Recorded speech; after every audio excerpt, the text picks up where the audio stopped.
नमस्कार. डिप्स रेसिपीमध्ये तुमच्या सर्वांचं मनापासून स्वागत आहे.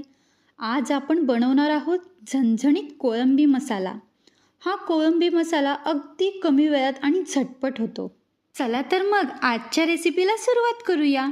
इथे मी पाव किलो साफ केलेली कोळंबी घेतली आहे. आता आपण कोळंबी मॅरिनेट करणार आहोत. यासाठी पाव टीस्पून हळद, अर्धा टीस्पून लाल तिखट, चवीनुसार मीठ आणि अर्ध्या लिंबाचा रस पिळून घेतला आहे. आता हे सगळं मिक्स करून अर्ध्या तासासाठी साईडला ठेवून देऊया. हिरव्या वाटण्यासाठी 4 मोठ्या लसणाच्या पाकळ्या, अर्धा इंच आलं, मुठभर कोथिंबीर हे सर्व मिक्सरला बारीक करून घेऊया.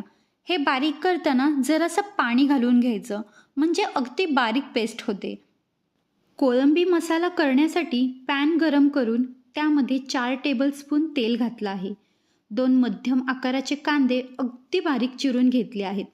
आता आपण कांदा तेलामध्ये छान मऊ होईपर्यंत भाजून घेऊया. कांदा भाजून झाला आहे. आता आपण तयार केलेली आलं लसूण कोथिंबीरीची पेस्ट यामध्ये घालूया आणि 2 ते 3 मिनिट आलं लसणाचा कच्चेपणा जाईपर्यंत परतून घेऊया. ही पेस्ट परतून झाली आहे. यामध्ये 2 मध्यम आकाराच्या टोमॅटोची प्युरी घालायची आहे.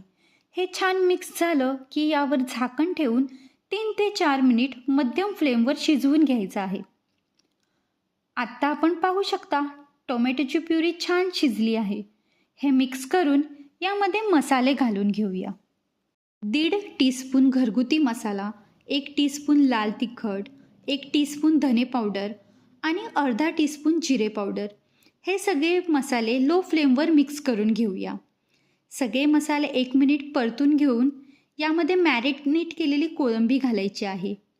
ही कोळंबी मसाल्यामध्ये मिक्स करून चवीनुसार मीठ घालून घेऊया. इथे मीठ घालताना हे लक्षात असू द्या की आपण कोळंबी मॅरिनेट करताना सुद्धा मीठ घातलेलं होतं. ही कोळंबी शिजवताना अजिबात पाणी घालायचं नाही. मसाल्यामध्ये कोळंबी नीट मिक्स करून झाली की गॅसची फ्लेम मीडियम करून यावर झाकण ठेवून 12 ते 15 मिनटं वाफेवर शिजवून घेऊया. कोळंबी शिजायला जास्त वेळ लागत नाही, पटकन शिजते आणि जास्त वेळ शिजवले तर ती चिवट होते. हे बघा 5 मिनिट झाली आहेत. आपण झाकण काढून घेऊया. कोळंबीला पाणी सुटलं आहे. हे छान मिक्स करून घेऊया आणि पुन्हा झाकण ठेवून 10 ते 12 मिनटं शिजवून घेऊया. झाकण ठेवल्यानंतर 2 ते 3 वेळा झाकण काढून मिश्रण ढवळून घ्यायचं आहे. यामुळे कोळंबी तळाला लागत नाही.